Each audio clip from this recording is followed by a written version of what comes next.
This chapter takes us back into the Cold War era. The year was 1965. Just months before the war, a crisis was already shaping up with the failure of the monsoon.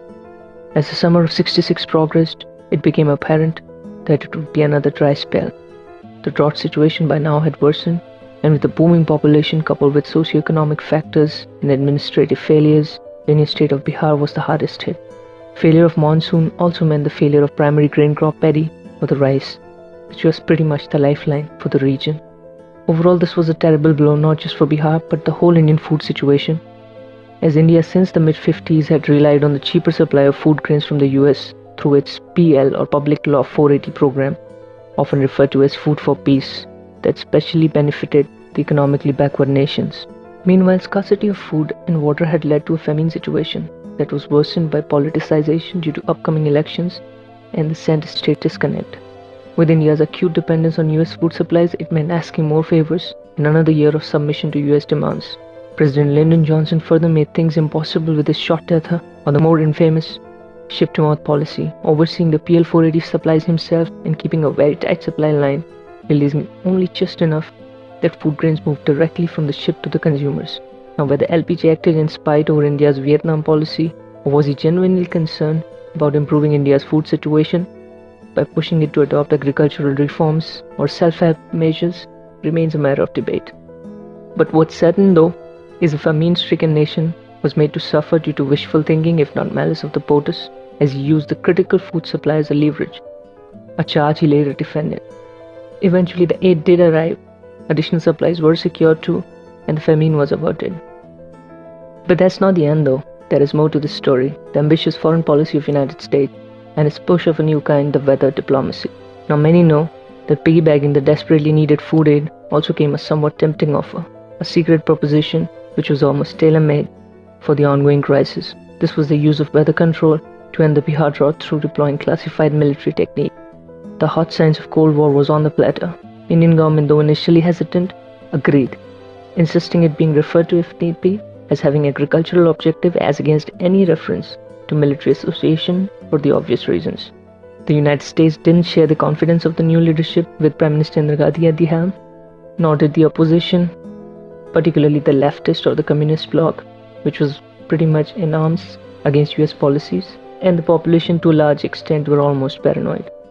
News of holding grain shipment had traveled thick and fast, as it is the '65 Indo-Pak War, and its bitter conclusion was still fresh in their memories, and so was the fact that most Pakistani military aid as well as equipment was all credit to the US.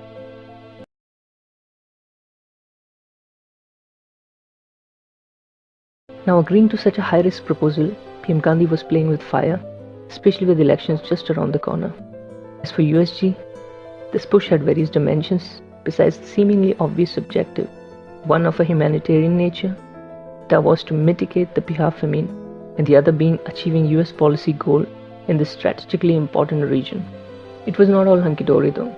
There was already a review pending on any further use of weather modification techniques due to the liability factors as well as environmental impact.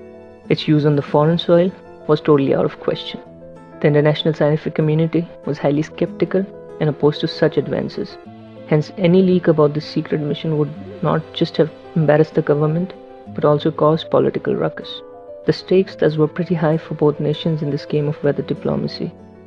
Now, details around this are sketchy, and unlike the CIA's espionage mission in the Nanda Devi Peak, this one never really saw the light of the day, at least not in the Indian media, or even political circle or academia. In 2016, Outlook carried out a piece on this affair that drew largely from a US research paper. A reference that happens to be a one-liner can also be found in the Foreign Relations section of the US State Archives. So why all the secrecy? This one needs further explanation. The domestic compulsions were definitely a reason, but the one most crucial factor though was Vietnam War. On March 18, 1971, Jack Anderson wrote a piece in the Washington Post on the US military actions in Vietnam. The story was based on a 1967 secret memo from the Joint Chief of Staff to President Johnson outlining the use of weather control. A year later, the New York Times story by Seymour Hersh spoke of weather as a weapon of war. Operation Popeye had now entered the public domain. It was only after Project Popeye's trial run over the Laos Panhandle in the later part of 1966 that Operation Gromet and later Operation Popeye got a green light. Its purpose was extending the monsoons to hinder Viet Cong's troop movement along the Ho Chi Minh Trail. A word about Gromet could have jeopardized the US objective. More importantly, it would have been a damning revelation if the info on the use of weather as a weapon of war by US troops in Vietnam was leaked. This was another reason why Project Gromet became a hush affair. Coming back to our India story. Early in the cold winter morning of January 23, 1967, an unmarked US military transport plane landed at New Delhi.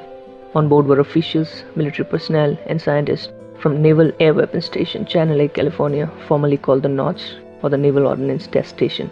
Led by Dr. P. Rahman, the team's mission was to covertly seek the cloud cover of famine-stricken Bihar skies to end the drought, using classified weather modification technique. The mission was supposedly proposed by then US Secretary of Defense, Robert McNamara, with an estimated initial cost of around $300,000. Dr. Hornick, President's scientific advisor, was overseeing the technical aspects, while Foreign Office Under Secretary Dean Rusk took care of coordination and paperwork for the smooth execution of the project. The project, however, hit hurdles right from the get-go. If secrecy itself wasn't problematic enough, for days the condition remained unfavorable with negligible cloud cover over target areas. Finally, by mid-February, there was some hope, and the seeding ops kicked off as seeding aircrafts roared the Bihar skies. Some success was noted, but to what extent wasn't quantified. Perhaps the parched lands had been too thirsty for far too long, or perhaps the secrecy then was paramount. Either way, the seeding missions carried on and off until April that year. Then with the onset of monsoon, some new challenges came forth, and to avoid any sort of worst-case scenario, in the best interest of both parties, it was mutually agreed to pull the plug off Project Gromet. As for India, 67 turned out to be a good monsoon that ended the famine situation. Project Gromet was quietly shut. 2 years later, the US team was in Philippines overseeing Project Gromet 2 that went down as a success story.